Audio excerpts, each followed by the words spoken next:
Hi dear students, welcome back on CUET PG edit 24/7। आप सभी का स्वागत है।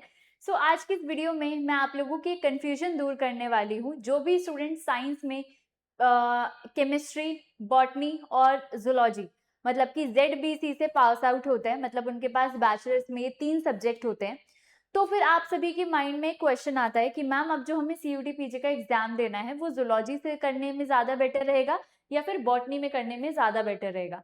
तो सारी कंपैरिजन बताऊंगी मैं, लेकिन उससे पहले डू सब्सक्राइब द चैनल फटाफट से, सो दैट आपके पास ऐसी ही इंफॉर्मेटिव वीडियोस ऑन टाइम पहुंचती रहे एंड सारी की सारी चीजें आपके पास आती रहे। तो देखो, अगर हम बात करें जूलॉजी या फिर बॉटनी की, अगर मैं सबसे पहले बात करूं कंपटीशन की, तो नंबर ऑफ कैंडिडेट जूलॉजी के अंदर ज्यादा होते हैं as compare to botany. Reason कहीं ना कहीं ये भी होता है कि कई सारे बच्चे, मोस्टली बच्चों का इंटरेस्ट होता है एनिमल स्टडी के अंदर रादर देन प्लांट। ऐसा नहीं है कि प्लांट स्टडी बहुत ज्यादा टफ है, it just depend on your interest कि आपको किस यूनिट्स को पढ़ने में ज्यादा मजा आ रहा है। अगर मैं नंबर ऑफ अपीयरिंग स्टूडेंट की बात करूं, मैंने उस कंपैरिजन में बताया कि जूलॉजी में रजिस्ट्रेशन ज्यादा होते हैं एज कम्पेयर टू बॉटनी। अब हम और भी एस्पेक्ट पे बात करेंगे, सिर्फ हमें कंपटीशन नहीं देखना है, हमें और भी बहुत सारी चीजें देखनी है।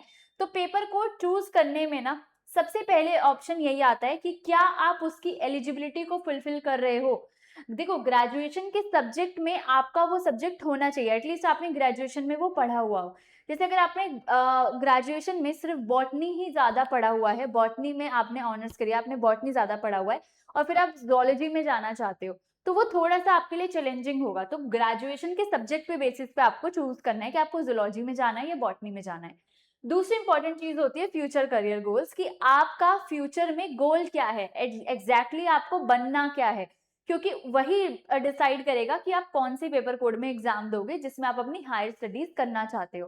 ठीक है, फ्यूचर करियर गोल्स के बारे में भी मैं आपको बताऊंगी। एलिजिबिलिटी क्राइटेरिया बहुत मैटर करता है कि आपने करी किसी और सब्जेक्ट से हुई है लेकिन अब आप करना किसी और से चाहते हो, तो आपको यूनिवर्सिटी वाइज भी रिक्वायरमेंट देखनी पड़ेगी, अपनी एलिजिबिलिटी क्राइटेरिया भी हर यूनिवर्सिटी में देखना पड़ेगा। जैसे कि BHU में अगर मैं बात करूं, अगर आप जूलॉजी से करना चाहते हो तो आपके पास 2 साल केमिस्ट्री होनी ही होनी चाहिए। तो इसीलिए हर एक यूनिवर्सिटी में अलग अलग एलिजिबिलिटी क्राइटेरिया होता है, यूनिवर्सिटी की खुद की रिक्वायरमेंट्स होती है, वो आपको फुलफिल करनी पड़ेंगी। तो उनको चेक करने के बाद ही अपना पेपर को डिसाइड करना। उसके बाद होता है इंटरेस्ट, सबसे मेन जो होता है। बाहर में जाए नंबर ऑफ कैंडिडेट, बाहर में जाए सारी चीजें, मैटर करता है आपका इंटरेस्ट किस में है। अब आपको लग रहा है कि इसमें सैलरी पैकेज ज्यादा है, इसमें कम है, तो ऐसा नहीं है आप जिस चीज में इंटरेस्ट नहीं रखते आप उसमें जाके सब्जेक्ट में पढ़ने लग जाओगे, नहीं। जिसमें आपका इंटरेस्ट है आपको सिर्फ उसके अंदर जो है पढ़ना है।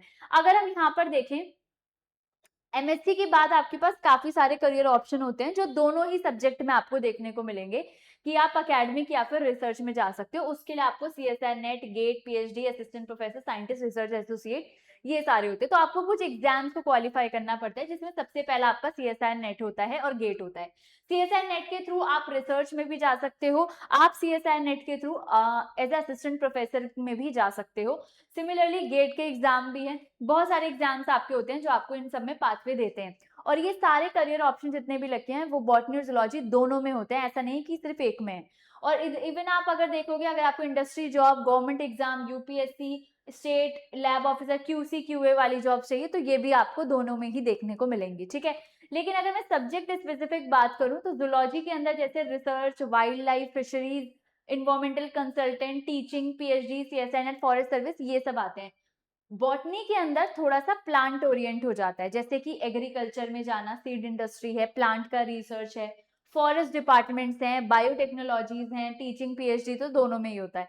तो ये कुछ स्पेसिफिक सब्जेक्ट स्पेसिफिक है। अब आप अपना डिसाइड करो कि आपका फ्यूचर गोल क्या है ना। फ्यूचर गोल के अकॉर्डिंग ही आपको अपना जो डिसाइड करना है कि आपको किसके अंदर जाना है। मैं थोड़ा सा आपको सिलेबस पे भी ले जाती हूँ, थोड़ा सा सिलेबस को समझते हैं। जैसे जूलॉजी के सिलेबस के अंदर अगर आप देखोगे तो यहाँ पर कुछ यूनिट्स तो कॉमन है जो दोनों में आएंगी, जैसे सेल, बायो, मॉलिक्यूल, जेनेटिक्स, ये कुछ ऐसी हैं। लेकिन स्पेसिफिक वाली यूनिट्स को देखो, जैसे कि आपका इवोल्यूशन है ना, आपका जैसे टेक्निक्स है, वर्टिब्रेट इनवर्टिब्रेट है, डेवलपमेंटल बायोलॉजी है, बायोस्टैटिस्टिक्स है, एनिमल फिजियोलॉजी, ऐसी हैं जो सिर्फ इसी के अंदर आती है।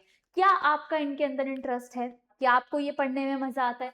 या फिर अगर हम बॉटनी के सिलेबस पे चलें तो बॉटनी के सिलेबस में आपका अलगी है, फंजाई है, प्लांट डिजीज है, माइक्रोबायोलॉजी है, इकोनॉमिक बॉटनी है ना, प्लांट सिस्टमैटिक्स है, एंजियोस्पर्म है, ब्रायोफाइट है, टेरिडोफाइट है, जिम्नोस्पर्म है। अब यू विल डिसाइड कि आपको दोनों में से कौन सी यूनिट्स को पढ़ने में ज्यादा मजा आता है।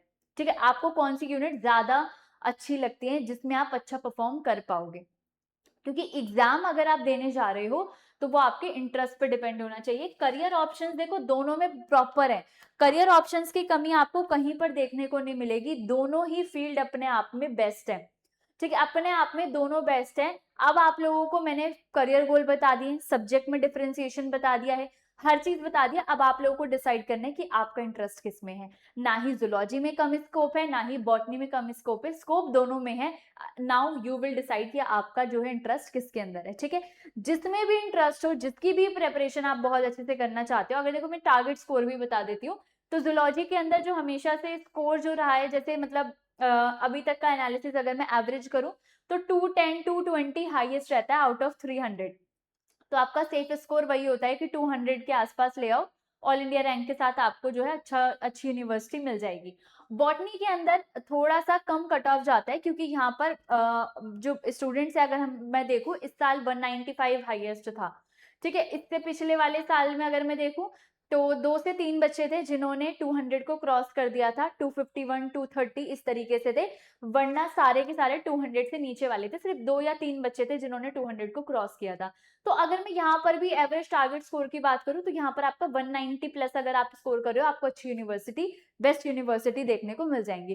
तो अब आपको उस तरीके से अपनी प्रिपरेशन भी करनी पड़ेगी कि अगर मैं बोल रही हूँ 300 में से 200 ले आओ, तो ये मत समझना अरे ये तो ईजी होगा, नहीं, पढ़ना पड़ेगा हर एक यूनिट को, from the basics to the advance, आपको सारी यूनिट्स को पढ़ना पड़ेगा।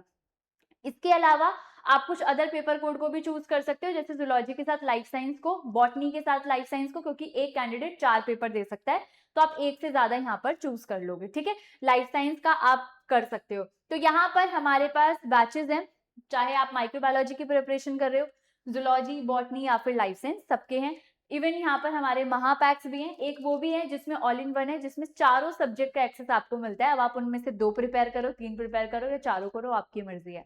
ठीक है, अब दोनों के बैचेस के अंदर महापैक हो चाहे अल्टीमेट 2.0, यहाँ पर आपको live classes, notes, doubt sessions, है ना, previous year question, unit wise test, सब चीजें मिलती है। महापैक के अंदर जो एडिशनल है वो ये होता है कि यहाँ पर आपको फुल लेंथ मॉक टेस्ट और एग्जाम तक के सारे बैचेस फ्री मिलते हैं। तो यहाँ पर ये मेरी मेल आईडी है, आप डायरेक्टली गाइडेंस के लिए, एनरोलमेंट के लिए और स्पेशल डिस्काउंट के लिए मुझे यहाँ पर मेल कर सकते हैं। बाकी ये कूपन कोड है जिसको यूज करके आपको एक्स्ट्रा डिस्काउंट मिलता है, तो आप इसको अप्लाई कर सकते हैं। लेकिन अगर आप कम अफोर्ड कर सकते हो, आपकी अफोर्डेबिलिटी कम है, तो यहाँ पर आप मुझे स्पेशल डिस्काउंट के लिए मेल कर सकते हैं।